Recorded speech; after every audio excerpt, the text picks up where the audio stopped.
Hello student, आपकी YouTube channel Arvind science classes में आप सभी का स्वागत है। आप लोगों को इसके पहले वाले लेक्चर में हमने पढ़े थे हम लोग क्या पढ़े थे?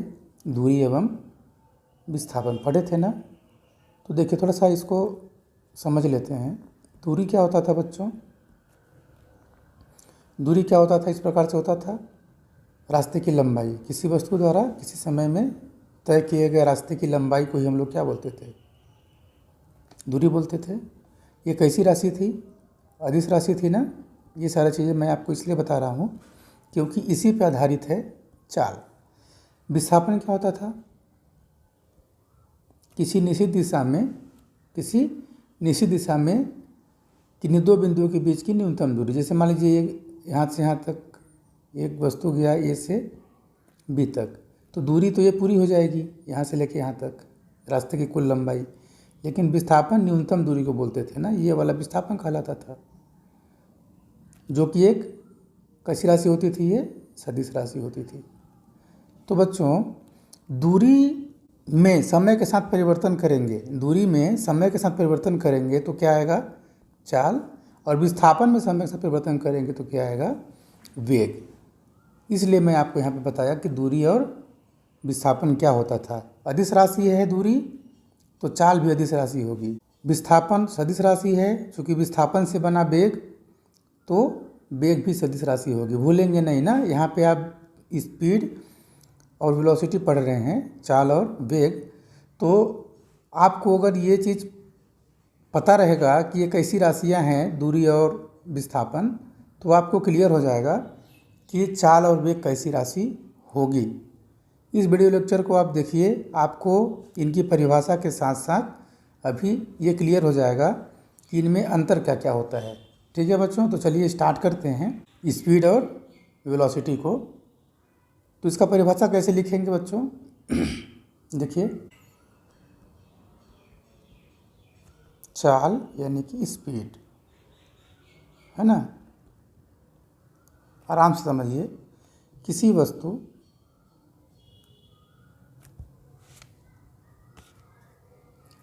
वस्तु द्वारा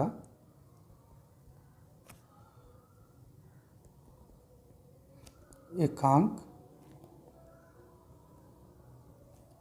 समय में किसी भी दिशा में, इस बात को याद रखिए, किसी भी दिशा में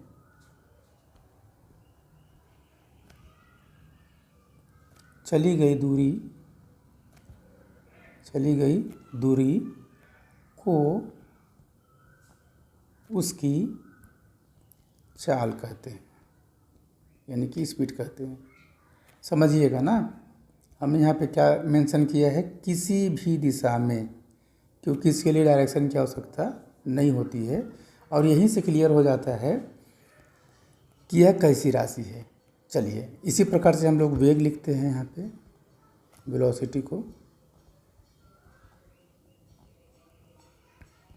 इसका डिफिनेशन क्या हो जाएगा? किसी वस्तु द्वारा एकांक समय में किसी निश्चित दिशा में चली गई दूरी। सेम ऐसे ही लिखिए उसको भी। किसी वस्तु द्वारा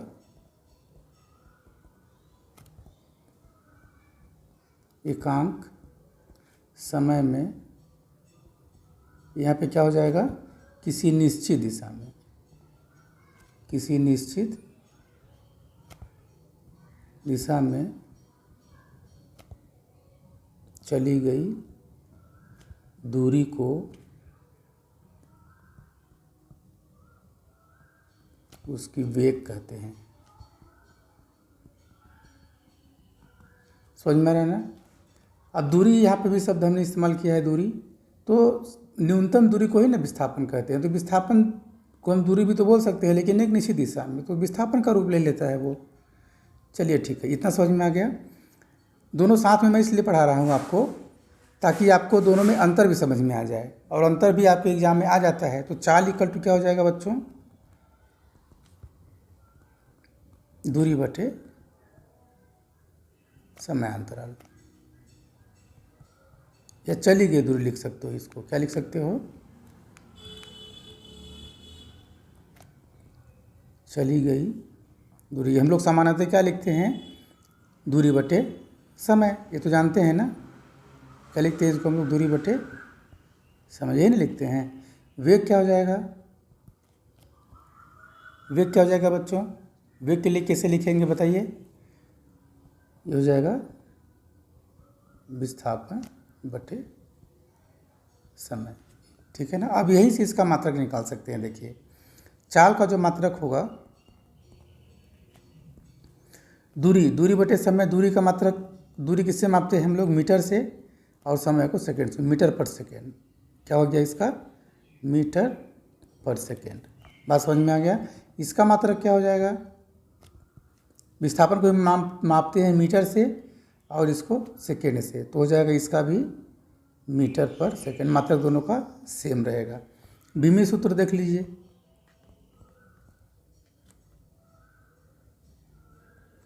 दूरी को, मीटर को किससे नपाएंगे हम लोग, लंबाई से, तो L, और सेकंड को T से। तो M यहाँ पे है नहीं, L और T है, तो हम लोग लिख सकते हैं M नहीं है तो GM 0, L की घाते 1 और T नीचे है तो ऊपर जाएगा तो -1 हो जाएगा, ठीक है। इसी प्रकार से इसका भी सूत्र भी सेम होगा, है ना। M0 L और T-1।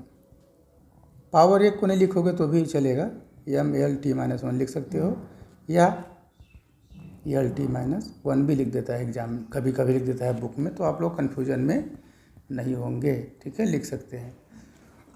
ये आपको समझ में आ गया ना कि दूरी और दूरी से बना क्या, चाल, और विस्थापन से बना वेग। बात समझ में आ रहा है। यहाँ पे कुछ चीज़ें आपको इम्पोर्टेंट, उसको आप समझ लीजिए। नोट में आपको मैं इसलिए बताता हूँ ताकि आपको और अच्छे से कॉन्सेप्ट क्लियर हो जाए। चाल कैसी राशि है बच्चों, दूरी से बना है ना, तो चाल एक अदिश राशि होगा कि नहीं होगा, होगा ना। अब देखिए जब हम लोग किसी वस्तु की चाल को मापते हैं तो उसमें गति की दिशा को उपेक्षा कर देते हैं हम लोग, गति नहीं देखते, इसमें गति की दिशा नहीं देखी जाती क्योंकि अदिश राशि है, किसी भी दिशा में गति करती है ना, ये किसी भी दिशा में बताया था ना, तो इसकी दिशा को हम लोग नहीं देखते। यह सदैव धनात्मक होती है, ऋणात्मक कभी नहीं होगी, क्योंकि दूरी कभी ऋणात्मक होती थी क्या, कभी नहीं होती थी ना, तो ये हमेशा क्या होता है, धनात्मक होता है, ठीक है ना। इसमें देखिए यह क्या है, वेग क्या है बताइए, सदिश राशि है ना, वेग एक सदिश राशि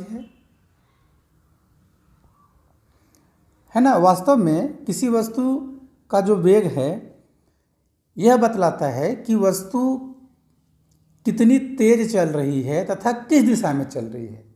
वेग क्या बताता है कि वस्तु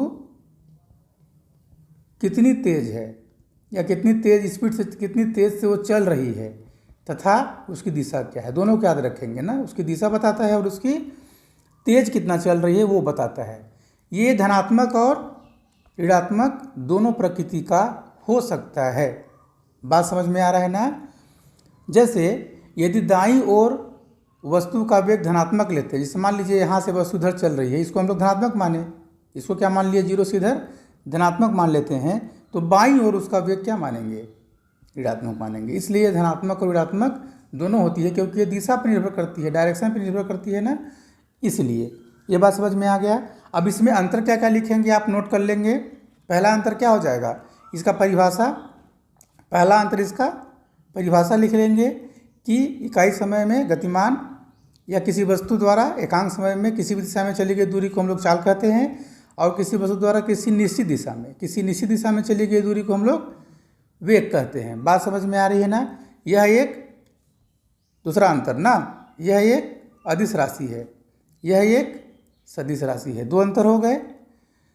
तीसरा अंतर यहीं से लिख लीजिए, चाल सदैव धनात्मक होती है और वेग धनात्मक और ऋणात्मक दोनों हो सकता है, धनात्मक और ऋणात्मक दोनों हो सकता है। 3 अंतर याद हो गए, कोई दिक्कत नहीं है। इसका विभेद सूत्र ये है, इसका भी विभेद सूत्र ये है, क्या, LT-1 LT-2 वन मात्रक सेम है। तो ये दोनों दो समानता हो गए। बात समझ में आ गई। तो ये हो गया आपका बच्चों चाल और वेग किसे कहते हैं, इसमें अंतर। आशा करता हूँ कि आपको ये वीडियो अच्छे से समझ में आया होगा। और अगर वीडियो अच्छा लगे बच्चों तो इसको लाइक करें, अपने फ्रेंड को शेयर भी करें और सब्सक्राइब कर लें ताकि आपको नोटिफिकेशन तुरंत मिलता रहे।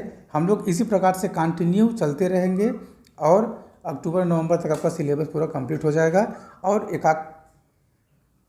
कोई दिक्कत होगी तो आप कमेंट करेंगे हमको और बताएंगे कि कहाँ पे प्रॉब्लम हो रही है, तो मैं उसके आधार पे आपका वीडियो बना के भेजूँगा। ठीक है ना।